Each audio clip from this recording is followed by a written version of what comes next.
You can't be pro-black and date a white person. Mm. I think really the issue with this statement is, for me, if you are a stand-up person and you stand up on your morals and your character, it doesn't matter who you date. And I think a lot of the issue is a lot of people get into, interracial relationships, or they date white people and they forget who they are. And if you are pro-black, it doesn't matter if you're dating a black person, a white person, because you can date a white woman and a black woman and still not even be for the cause. So I really think it's up to the person if they stand on their morals or not. Personally, me, I feel like if you're pro-black, you're pro-black for everything. Like, you're for the advancement of the race, you're for businesses, you're for everything black. So it's kind of hard for me to understand how someone can be pro-black and want so much for, the black culture and the black race, and then they're in a relationship with someone that doesn't represent that. I'm sure there's pro black out there that's like, yeah, you can only do whatever. You can only stay in the whole black field or whatever like that, support a black business, get married to a black person, have black kids, yada yada yada. I'm not pro black, so I can't really speak on pro black people, but I support the black race and stuff with whatever is going on and whatever, but that doesn't stop me from dating outside of my race. I don't think there should be a problem, and I don't think that people need to make it into a big deal than like how they're making it into, because if I'm attracted to the other sex and if I'm attracted to the other race or whatever like that, regardless of whichever race they come from, I'm attracted to that person, personalities wise, attraction wise, whatever. Hopefully they support me and I support them in our needs, right? So when they come with this pro black, we got to stick in our own race and stuff like that, I don't want to hear none of that crap, because yes, you can support your black community and stuff like that. People do it, I do it, but that doesn't necessarily mean that I have to be bound to what I like and what I want in my life. Look, I support the Asian community as well with what's going on, and I'm sure Asian people support their Asian, so it's just like when I hear stuff like that and they want to make it into a bigger deal than it is, I just I don't care for it, because at the end of the day, it's my life and I can do what I want to do. And it's not like I don't understand what people are going through. I do. But again, it's my life and it's who I'm attracted to. You as a person cannot tell me who I can't date and whatever. It don't work like that. So The thing is that when a person is pro-black, and I'm talking about 100% pro-black, it means that they're anti any other race around them. Can you agree with me with that? Mhm. And isn't that another form of racial supremacy? I mean, you can. Isn't that, because it's an extreme. It's just like how it was back in the slaves, where the whites would stay with the whites and the blacks would stay with the blacks, and that's how it should be. So basically, you being a pro-black person, meaning that you're anti any other race, you're considering that the black is the best race, and that's considering a racial supremacy. And and that doesn't necessarily mean, you Again, know you're gonna have to talk to the comments about this, because this is more of, I guess, an American thing. So I don't want to speak on stuff that I don't really no, I get you, I get know you. about. So. A light-skinned partner to a dark-skinned partner. I prefer a light-skinned partner to a dark-skinned partner. I don't play them colorism games over here. All right, so the reason why subconsciously for me, the reason why I feel that way is, growing up, I was always, bullied for my skin color. I always felt out of place. I was always told I'm not black enough. And when you constantly hear that and you get beat down with that, and, you doubt yourself. And like I said, I grew up in a broken home. I grew up in a foster care system. So it took me a long time to figure out myself. And for a lot of times, I don't tell a lot of people this, but I used to hate the way I looked. I was like, I don't like being dark skinned. I want to be light. And I'm just being honest, but now I'm more comfortable with myself. I'll marry whoever I seem fit. So it really doesn't, to me, matter about the skin color, but I will admit subconsciously, I do think, when I see a light-skinned woman, I actually, look a little longer, or I might linger a little longer, or be a little more interested, just because of, that that consciousness that I had growing up. So it's not something that I say that dark-skinned women are far unsuperior or light-skinned women are more superior. It's just because of the constant beat down and the constant hatred about me being dark-skinned and the way I was treated, that subconsciously I do think that way. But do you feel like you have some sort of like self-hatred because of that? Yeah, well, not anymore, because it took me a long time. I mean, this started happening, you know, like I said, when I was 6, when I got in foster care. So, but now I'm more comfortable with looking at myself. I'm a good-looking, tall glass of chocolate milk. So, Okay, you know. chocolate. I have a question. Like, do you at all feel like you've become the person that bullied you by then having this preference toward lighter skinned people as opposed to someone that would look like you? I will admit, yes, I will admit that. And, you know, like I said, we just shooting a realism. So I do agree with that, yeah. And I think that's why now I'm focusing on myself, and, you know, being a part of this discussion is very important for me, because I'm starting to, you know, realize that that prejudice needs to go. I mean, I see where he comes from, but you know, I'm attracted to whatever I'm attracted, whether you're dark skin, light skin, white, Asian, whatever. You know, I Yeah. feel like Yeah. it's whatever I'm attracted to. But I definitely get where he's coming from, because, you know, I grew up around people who was lighter than me and stuff like that, and I'd get bullied from a color. It happens. And you know, subconsciously you're gonna think, hey, if I marry someone who's lighter than me and stuff, maybe my kids don't have to go through it. He said no. Subconsciously, I think that too. But hey, if I'm attracted to a fine looking woman who's dark skinned, hey, it is what it is. I'm just, you have to accept who you are and love who you are. And at the end of the day, whatever you're attracted to, you're attracted to it. So you shouldn't look at someone's skin color and determine whether you're gonna talk to that person or not. It's I consider it like a frustration, societal frustration in the black community, which, you know, that's, I think that's like the most important, or like one of the points that they should actually focus on, the colorism. I think that's like pretty big. um, you know, because the thing is that the darker you are, the more frustration they're going to put on them, because they're going to be like, oh, you're too dark. You're going to get in more problems because you're that dark. You're too dark. Especially here in the United States, the darker you are, the more problems you get into, and it'll cause a frustration, and that's, you know, that's not good, this and that. And you can see it in TVs in Hollywood. They always try to put the light person as the good person, and anything that's darker as a bad person, which actually creates a problem.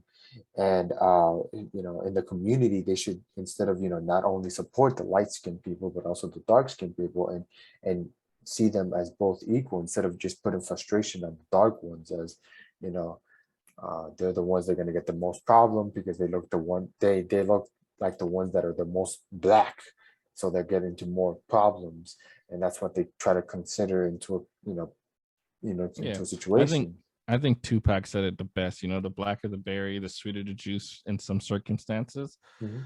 And you know, I grew up with like people who are also darker than me too, and I seen them get bullied, bro. So, you Yeah. know, when you see that stuff, it really hurts that people really pick on you just because you're a little bit darker, or you're brown skin, or you're not all the way white. You kind of got a tan or something like that. Yeah. And that's why a lot of black folks come together, because you've been through all of this stuff. So if other people can't accept you, you kind of come together, because at least you know the next person that has your complexion or whatever kind of know what you went through, if that makes sense. Yeah. And I think that's what really, because like I said, I've seen a lot of darker people get bullied for their color, and I feel, to this day, I still feel bad, because that, as a kid, you hearing that, it's it can really mentally defeat you. Yeah. It's like, look how long that Frustrates dude, them. it just defeats you mentally, bro, because you lack confidence now and stuff like that. Look how long that dude said it took him just to accept himself. Yeah. That's a lot of, that's a lot of You time. know? And it's, Yeah. and it's not only, other people who are different races from him, but also in his own community as well. That becomes a problem as well, and Yeah. I it's mean, yeah, because like in our black community, it's gotten to the point now that the lighter you are, the better you are in the black community, and that's stupid as hell. It's really You know, stupid. I have one of my aunts is really dark skinned. She is beautiful though, super beautiful.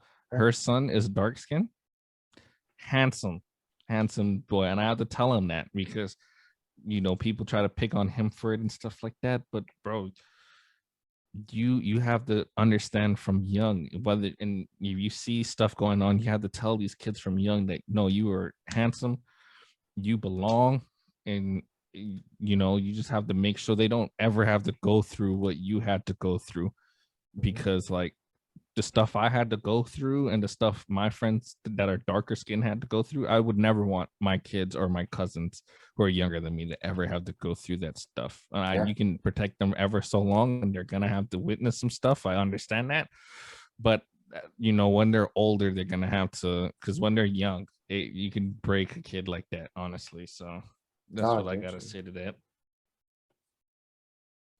I currently go to therapy. I don't currently go.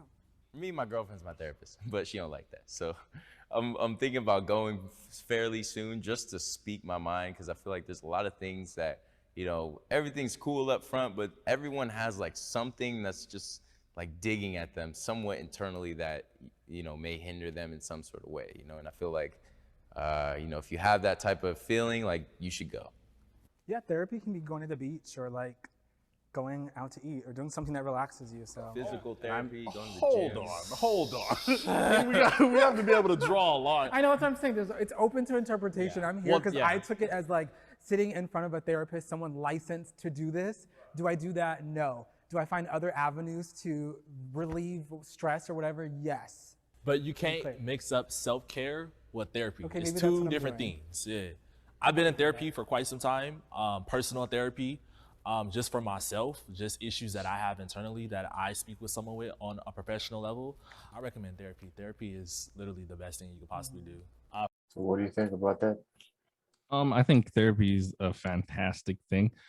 Again, I'm from the Caribbean, so do the black men in the Caribbean talk about their feelings? Absolutely not, because it's not looked at as being a man, sadly.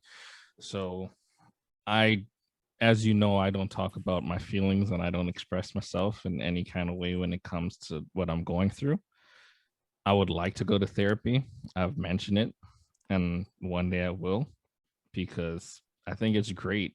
Like a lot of, I can't speak on other races, but a lot of black men, when you're raised up in a certain way, you're not allowed to express yourself. You're not allowed to be emotionally to speak your emotions or whatever.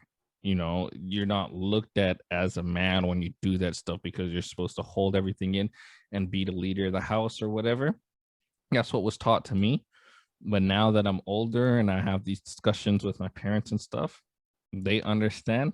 So yes, I would like to do therapy in the future, but I totally get it if you want to do therapy. A lot of my black friends go to therapy. It's good to let the stuff out and not hold it in. But from a Caribbean man's point of view and how he grew up, it was not a thing. And I think even down there, it's still not really a thing. They'd really teach you It's just to not. hold that stuff in.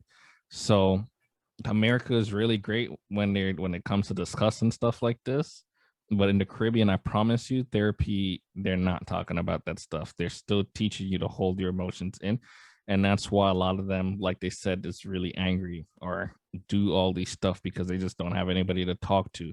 Or they go in the corner and they go cry without anybody seeing and hearing them cry because they just don't know what to do with their life, or everything's just going in the wrong direction in their life and they have absolutely no idea what to do and they have nobody to talk to or nobody to get advice from. You know what I'm saying? Men down there don't even go to other men for advice or whatever like that because it's just not looked at as a manly thing to do.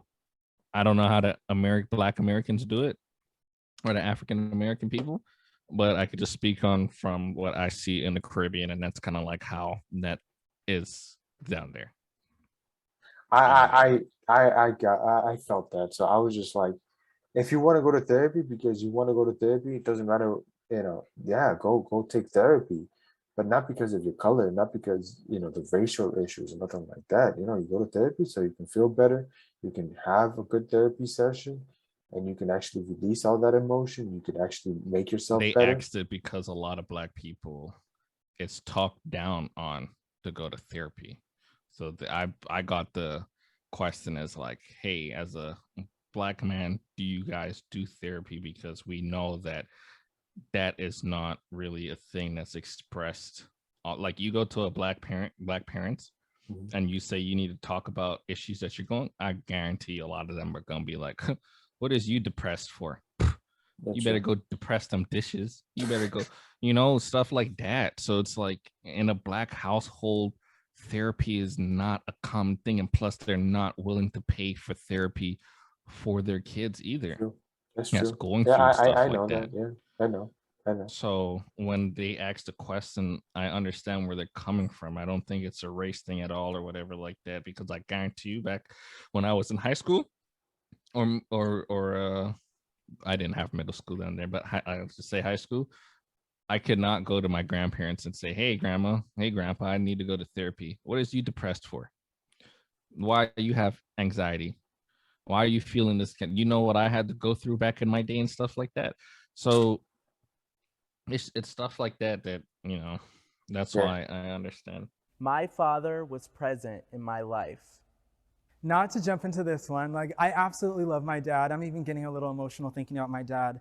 My dad's amazing. My dad was there for me in every way, shape, or form, every facet, every way that he could be there for me and more.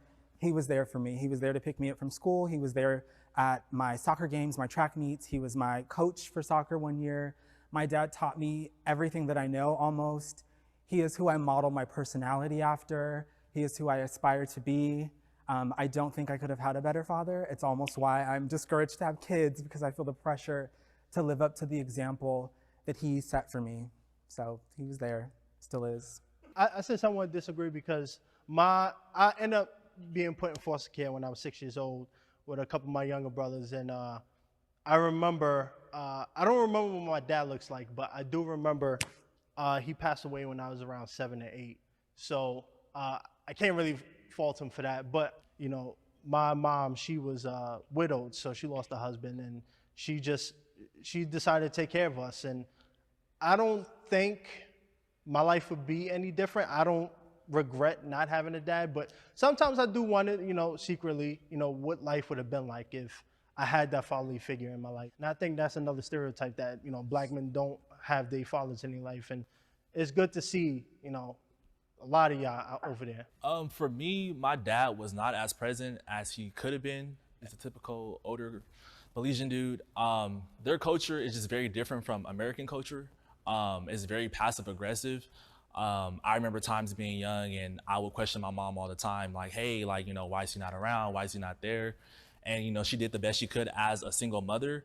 Now I can say my dad is very present in my life. However, I feel like our relationship is very like financial based, if that makes sense. Like, I feel like I don't have a real connection with my father. Like, he's there for me if I need something, like if I need to, like, if I want this, if I want that, like he's always there for me, like money wise, but I feel like I'm still like desiring for that real connection. Like how you mentioned how you have that mental connection with your father. Like, I feel like I don't have that. So that kind of puts a desire into me to where I'm desperate now to be a father. Not desperate, but I'm desperate to be a father, that I want to do it right and give the things and, make sure that I nurture my kid more than just the money aspect of things. Like, I want to be there, and always possible. I kind of feel like now I kind of just suppress it and try to ignore it because he's here now, which I definitely feel like I shouldn't do. I think that it's never too late to mend a relationship. It's never too late to rewrite the story. I mean, you can't go back in time and change anything,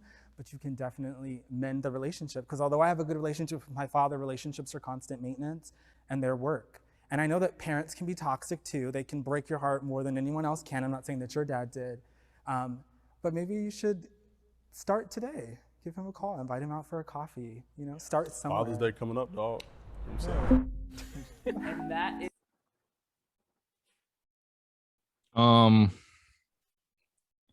I mean, I guess I'm a different case because I didn't grow up with my dad or mom. So, I mean, they were there a little bit in the beginning of my life that I don't remember, but my dad is here now in my life. But I always, to me, it's too late. You know, he says mend. I don't have any beef with my dad or whatever, but like he was just never there for me. So I never got that bond that I always wanted when growing up. And you always see your friends with their mom and dad together and stuff like that, married and whatever, and you kind of always long for that. And the fact I didn't even have my mom or dad raise me, was never there in the picture, you just eventually become numb to it. So it's like, anyway, this is the No Nos of Society with another video. Make sure you comment whatever you believe and think and how stuff should be, or whatever you guys are feeling like commenting below. Make sure you subscribe, hit the like button and the bell so you're notified when we're dropping more content, as well as go follow all our social pages, which should be in the description below. You got Insta, Twitch, Twitter. I think that's it. Yeah, I could be wrong. Yeah. But yeah, I hope that we had a great discussion. Shout out to Sean as usual, and believe in Steven. We're both gonna sign out. So peace.